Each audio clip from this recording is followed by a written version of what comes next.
Halo Malaysia, selamat pagi, salam sejahtera Malaysia. Malaysia kita punya, cintai Malaysiaku, kita jaga kita. Sebelum kita mulakan berita hangat pada hari ini, untuk anda yang baru pertama kali, silalah untuk sudi tekan butang subscribe, like dan share. Sila juga tinggalkan komen anda kerana setiap komen anda amatlah dihargai. Berita hangat hari ini daripada channel ini, Denyut nadi suara rakyat bergema terus-menerus di dalam channel ini. Setiap hari kita membawakan berita-berita terbaru yang pastinya dinantikan oleh seluruh rakyat Malaysia. Kita akan mulakan berita kita. 1, 2, 3. Berita mula sekarang.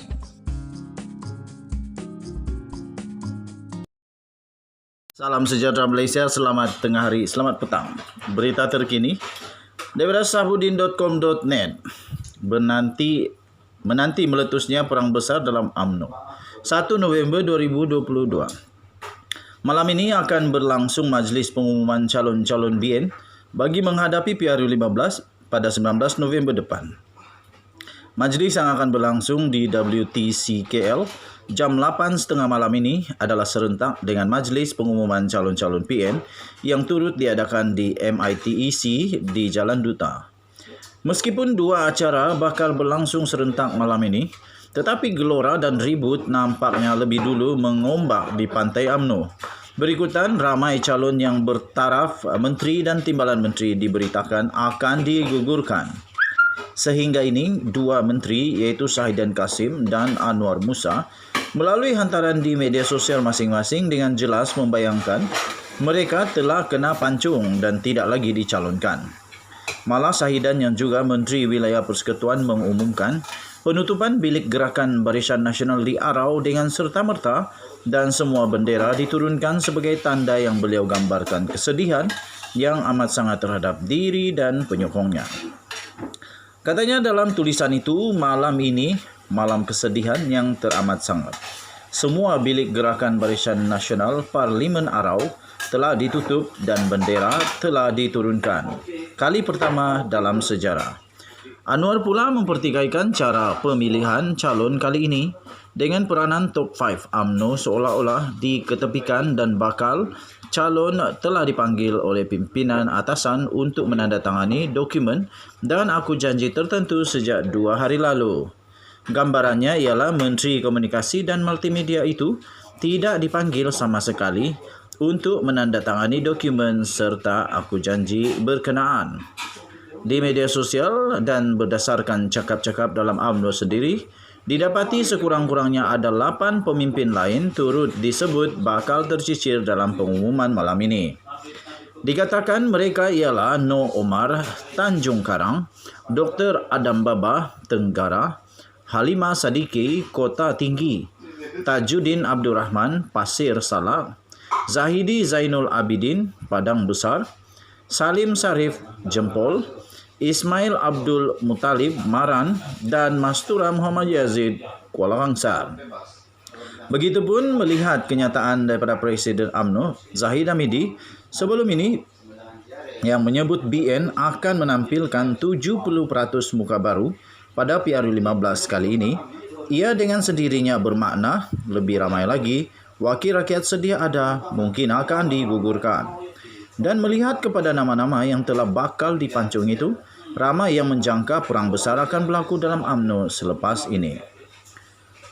Di dalam cakap-cakap yang heboh setakat ini, antara yang disebutkan nombor 1 Tan Sri Noh Omar, Datuk Seri Tajuddin Abdul Rahman, nombor 2, nombor 3 Datuk Seri Dr. Ahmad Baba, nombor 4 Datuk Halimah Muhammad Sadiki, nombor 5 Tan Sri Anwar Musa, nombor 6 Datuk Seri Syahidan Kasim, nombor 7 Datuk Zaidi Zainul Abidin, nombor 8 Datuk Seri Muhammad Salim Muhammad Sharif, nombor 9 Datuk Seri Ismail Abdul Muttalib dan nombor 10 Datuk Mastura bin Tan Sri Muhammad Yazid.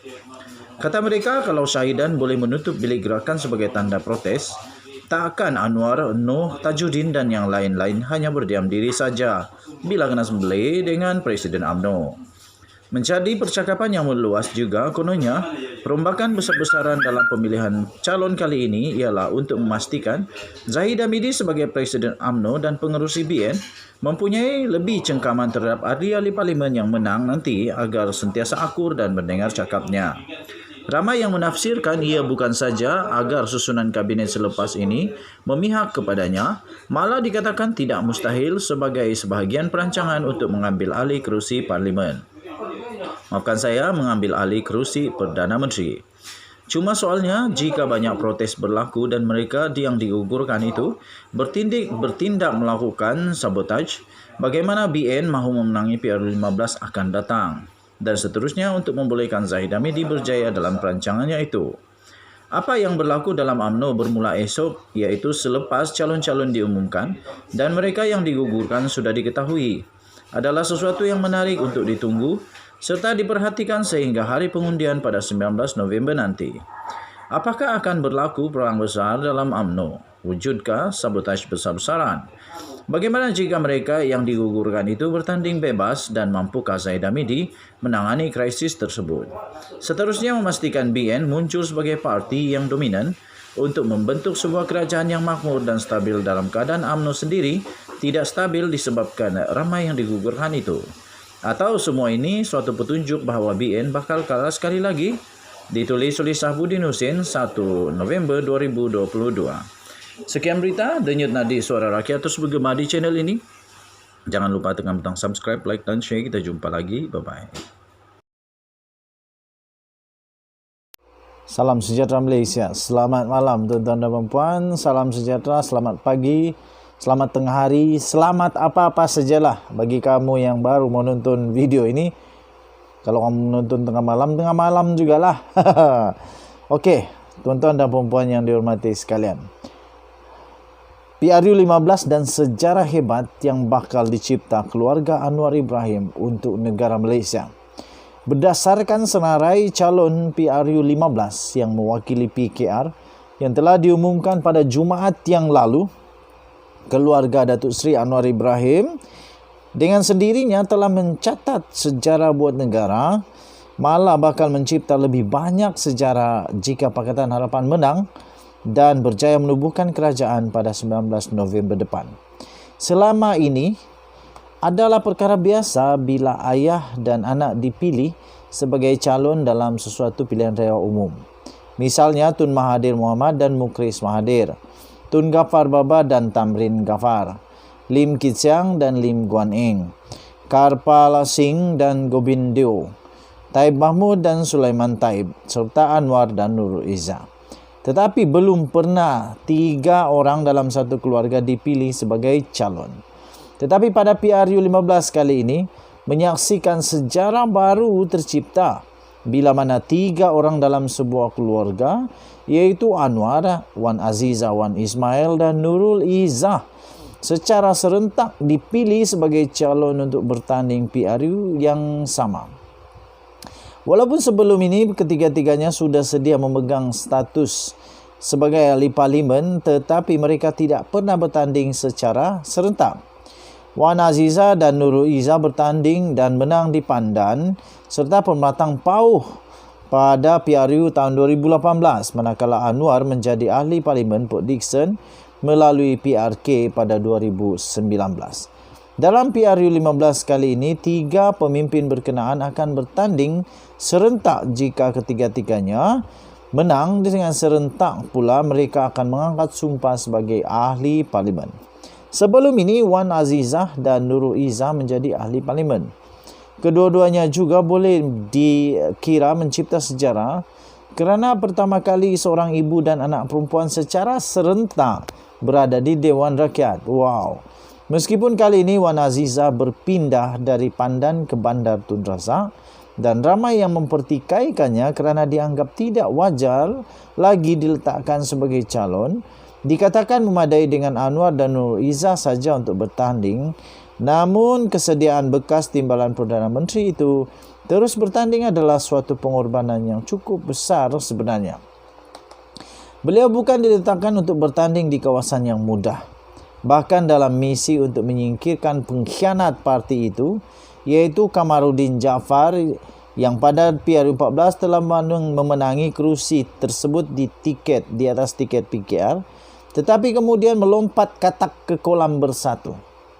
Oleh kerana memenangi satu kerusi adalah cukup penting, maka meletakkan Wan Aziza di Bandar Tun Razak adalah tepat. Bahkan kesediaan beliau menggalas tugas berat itu seharusnya amat terpuji.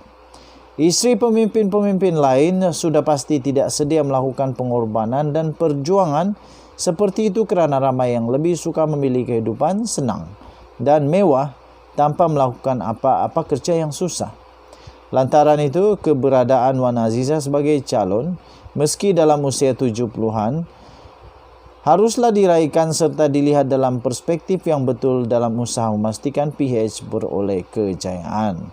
Ini kerana sebagaimana disebut Anwar sendiri, PKR wajib merampas balik semua kerusi pengkhianat itu, dan jika pimpinan utama tidak diletakkan sebagai calon, usaha mengalahkan mereka mungkin tidak menemui kejayaan. Wan Aziza dalam hal ini nampaknya sehati sejiwa dengan Anwar yang sama-sama berpindah ke kawasan yang sukar, iaitu di Tambun, bagi melonjakkan lagi harapan meraih kemenangan buat PH. Barangkali boleh diucapkan terima kasih kepada Tun Mahathir kerana telah memecat Anwar pada tahun 1998 dahulu. Tanpa pemecatan itu tidak mungkin Wan Aziza terlintas untuk menceburi dunia politik secara aktif sehingga pencapaiannya yang luar biasa itu. Okey, tuan-tuan dan puan-puan yang hormati sekalian, kamu boleh baca ini semua secara lengkap di sabudin.com.net. sabudin.com.net, tajuknya PRU15 dan sejarah hebat yang bakal dicipta keluarga Anwar untuk negara. Dan jumpa lagi, bye-bye.